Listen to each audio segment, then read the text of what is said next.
Siva, work ப்ரெஷர்லாம் பயங்கரமா இருக்கும். அப்படிலாம் ஒண்ணும் இல்ல அனிதா. போய் சொல்லாத சிவா, எனக்கு எல்லாமே தெரியும். மம்மி தான் என் கூட ஃபுல்லா டைம் ஸ்பெண்ட் பண்றாங்க. மம்மியோட ஒர்க் எல்லாரோட ஒர்க்கையும் சேர்த்து நீ தானே பார்த்துட்டு இருக்க.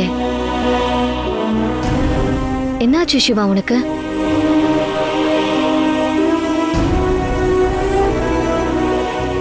மம்மி, உங்களுக்கு என்ன ஆச்சு? ஏன் எல்லாரும் ஒரு மாதிரி சோகமா இருக்கீங்க? நீங்கெல்லாம் இப்படி இருக்கிறது எனக்கு சுத்தமா பிடிக்கல. நான் இருக்க போறது இன்னும் கொஞ்ச நாள் தான். என்கிட்ட எல்லாரும் சந்தோஷமா பேசி சிரிச்சிட்டு இருக்கலாம்ல.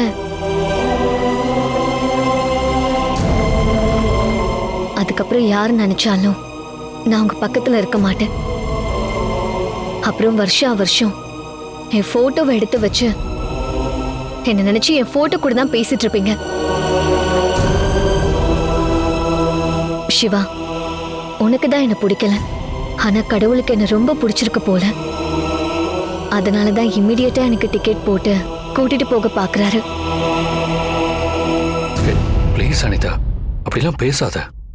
ஏய், நான் சும்மா ஜோக் அடிச்சேன். ஜோக் அடிச்சா மறுபடியும் சிரிக்கணும். இப்படிலாம் ஃபீல் பண்ணக்கூடாது.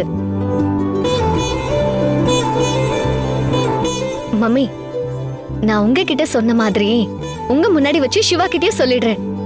சிவா, ஆக்சுவலா நான் மம்மி கிட்ட சொல்லிட்டேன், உன்கிட்டே சொல்லிடுறேன். நான் இறந்ததுக்கு அப்புறமா எத்தனை வாட்டி சொல்றது உனக்கு அப்படி பேசாதன்னு? கேளு சிவா, பி பிராக்டிக்கல்.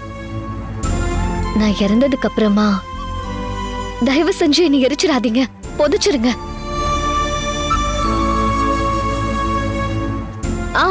அப்புறம் சிவா, என்னோட பர்த்டேவை எப்படி வருஷத்துக்கு ஒரு தடவை செலிப்ரேட் பண்றீங்களோ அதே மாதிரி என்னோட டெத் டேவையும் நல்ல முறையில செலிப்ரேட் பண்ணணும்.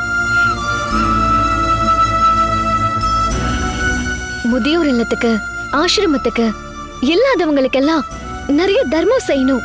என்னோட பேர்ல ஒரு ஃபவுண்டேஷன் ஓபன் பண்ணி அவங்க எல்லாரையும் ஹாப்பியா வச்சுக்கணும்.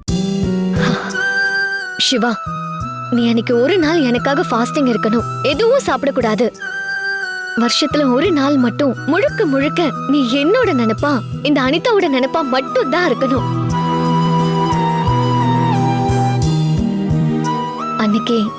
அன்னைக்கு ஒரு நாள் மட்டும் நீ என்ன உண்மையா லவ் பண்ண போதும் சிவா. ப்ளீஸ், அன்னைக்கு ஒரே ஒரு நாள் மட்டும் நீ என் ஞாபகத்துல மட்டும்தான் இருக்கணும்.